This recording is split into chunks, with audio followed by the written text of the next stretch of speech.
International trade is the exchange of capital, goods, and services across international borders or territories, which could involve the activities of the government and individual. In most countries, such trade represents a significant share of gross domestic product. While international trade has been present throughout much of history, its economic, social, and political importance has been on the rise in recent centuries. It is the presupposition of international trade that a sufficient level of geopolitical peace and stability are prevailing in order to allow for the peaceful exchange of trade and commerce to take place between nations. Trading globally gives consumers and countries the opportunity to be exposed to new markets and products. Almost every kind of product can be found on the international market.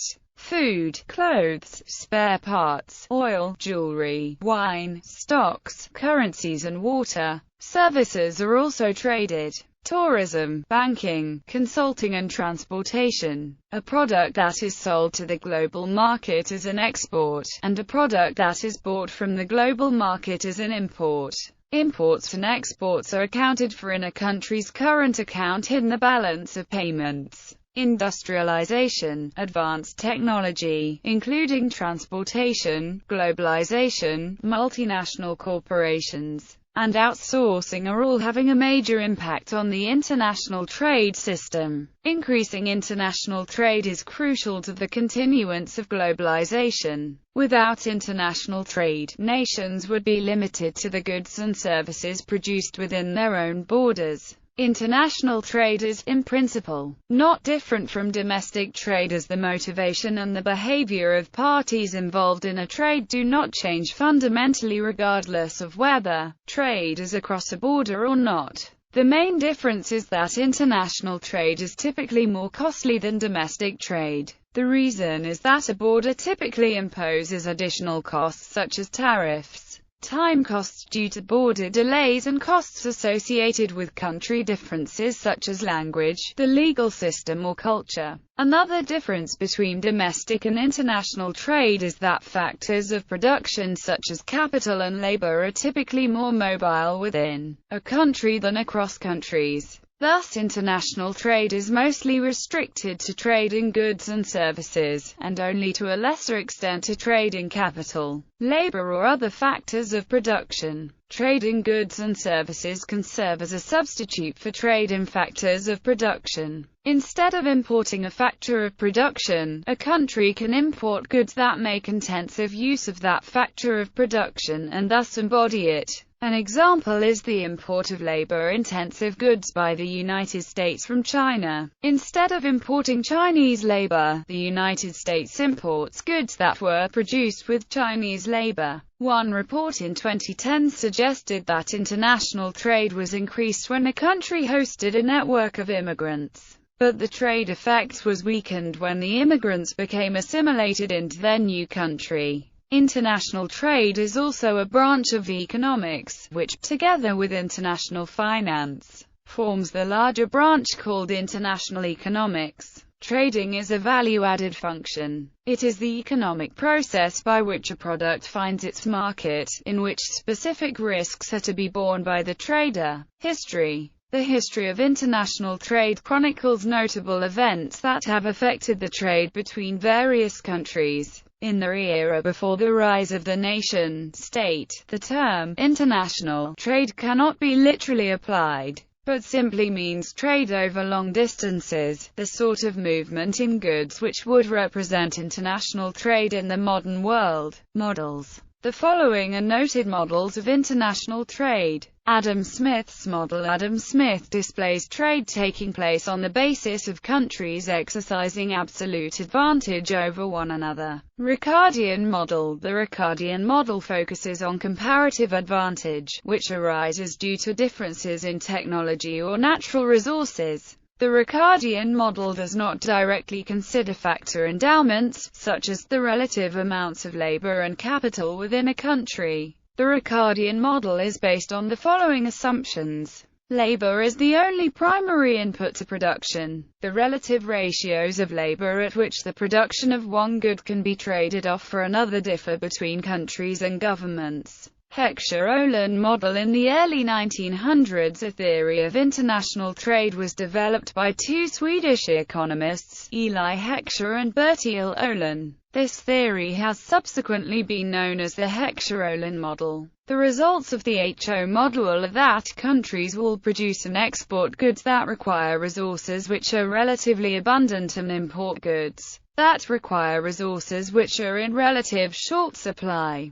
In the Heckscher-Ulan model, the pattern of international trade is determined by differences in factor endowments. It predicts that countries will export those goods that make intensive use of locally abundant factors and will import goods that make intensive use of factors that are locally scarce. Empirical problems with the HO model, such as the Leontief paradox, were noted in empirical tests by Vasily Leontief, who found that the United States tended to export labor-intensive goods despite having an abundance of capital. The HO model makes the following core assumptions. Labor and capital flow freely between sectors. The amount of labor and capital in two countries differ. Technology is the same among countries. Tastes are the same. Applicability. In 1953, Vasily Leontief published a study in which he tested the validity of the Heckscher-Ulan theory. The study showed that the United States was more abundant in capital compared to other countries. Therefore, the United States would export capital-intensive goods and import labor-intensive goods. Leontief found out that the United States' exports were less capital-intensive than its imports. After the appearance of Leontief's paradox, many researchers tried to save the Heckscher-Ulan theory, either by new methods of measurement or by new interpretations. Lima emphasized that Leontief did not interpret HO theory properly and claimed that with the right interpretation, the paradox did not occur. Brecker and Chowdhury found that, if Lima was right, the American workers' consumption per head should be lower than the workers' world average consumption. Many textbook writers, including Krugman and Obstfeld and Bowen, Hollander and Vien, are negative about the validity of HO model. After examining the long history of empirical research, Bowen, Hollander and Vien concluded, recent test of the factor abundance theory, HO theory and its developed form into many commodity and many factor case, that directly examined the HOV equations also indicate the rejection of the theory. In the specific factors model, labor mobility among industries is possible while capital is assumed to be immobile in the short run. Thus, this model can be interpreted as a short-run version of the Heckscher-Ulan model. The specific factors name refers to the assumption that in the short run, specific factors of production, such as physical capital, are not easily transferable between industries. The theory suggests that if there is an increase in the price of a good, the owners of the factor of production specific to that good will profit in real terms. Example: Finland produces ocean cruisers and leather products such as reindeer fur, mink and fox coats. Lapland, the northern part of Finland, is sparsely inhabited by mostly Indians who hunt these wild animals. This cold climate or forest is a factor specific in the leather goods industry. In the urban areas, Finns are also engaged in cruise ship building, and Finland exports cruises to European countries. In addition to well-educated workers, the shipbuilding industry requires a large amount of capital, which is specific to that industry in that it cannot be used in the leather goods industry. Finnish workers are mobile between the two industries. Additionally, owners of opposing specific factors of production are likely to have opposing agendas when lobbying for controls over immigration of labor. Conversely, both owners of capital and labor profit in real terms from an increase in the capital endowment. This model is ideal for understanding income distribution, but awkward for discussing the pattern of trade. New trade theory. New trade theory tries to explain empirical elements of trade that comparative advantage-based models above have difficulty with.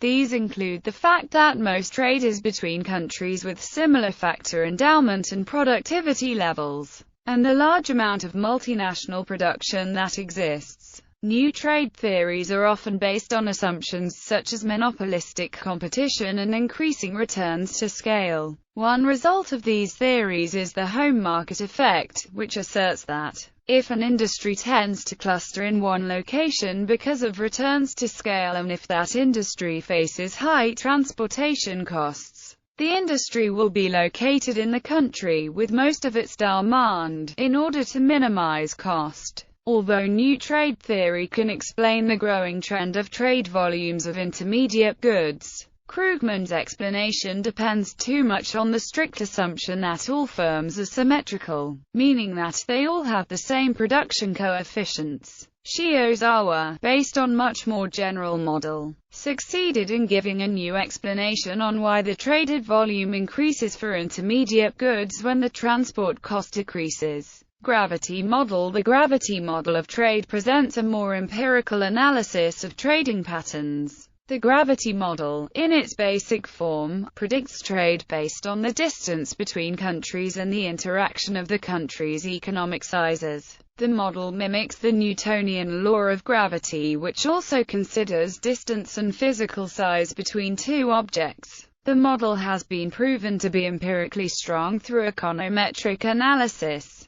Ricardian theory of international trade. The Ricardian theory of comparative advantage became a basic constituent of neoclassical trade theory. Any undergraduate course in trade theory includes a presentation of Ricardo's example of a two-commodity, two-country model. A common representation of this model is made using an Edgeworth box. This model has been expanded to many country and many commodity cases. Major general results were obtained by Mackenzie and Jones, including his famous formula. It is a theorem about the possible trade pattern for n country n commodity cases. Contemporary theories. Ricardo's idea was even expanded to the case of continuum of goods by Dornbusch, Fisher, and Samuelson. This formulation is employed, for example, by Matsuyama and others. These theories use a special property that is applicable only for the two-country case.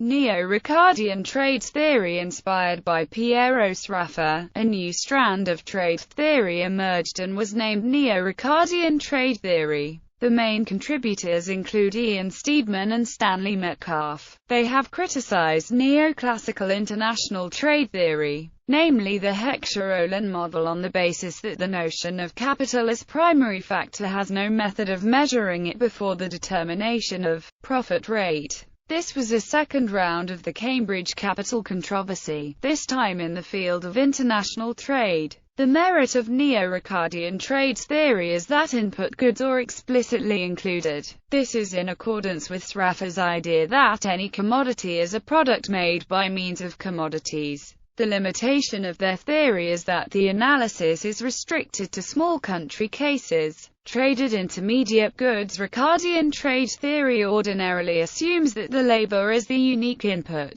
This is a great deficiency, as trade theory for intermediate goods occupy the major part of the world international trade. Yates found that 30% of world trade in manufacturing involves intermediate inputs. Bardhan and Jiffy found that intermediate inputs occupy 37 to 38% of U.S. imports for the years 1992 and 1997, whereas the percentage of intra-firm trade grew from 43% in 1992 to 52% in 1997. Mackenzie and Jones emphasized the necessity to expand the Ricardian theory to the cases of traded inputs. In a famous comment, Mackenzie pointed that a moment's consideration will convince one that Lancashire would be unlikely to produce cotton cloth if the cotton had to be grown in England. Paul Samuelson coined a term Sraffa bonus to name the gains from trade of inputs. Ricardo Sraffa trade theory. Economist John S. Chipman observed in his survey that Mackenzie stumbled upon the questions of intermediate products and postulated that introduction of trade in intermediate products necessitates a fundamental alteration in classical analysis. It took many years until Shiozawa succeeded in removing this deficiency. The Ricardian trade theory was now constructed in a form to include intermediate input trade for the most general case of many countries and many goods. Chipman called this the Ricardo-Sraffa trade theory, based on an idea of Takahiro Fujimoto, who is a specialist in automobile industry and a philosopher of the international competitiveness. Fujimoto and Shiozawa developed a discussion in which how the factories of the same multinational firms compete between them across borders. International intra-firm competition reflects a really new aspect of international competition in the age of so-called global competition.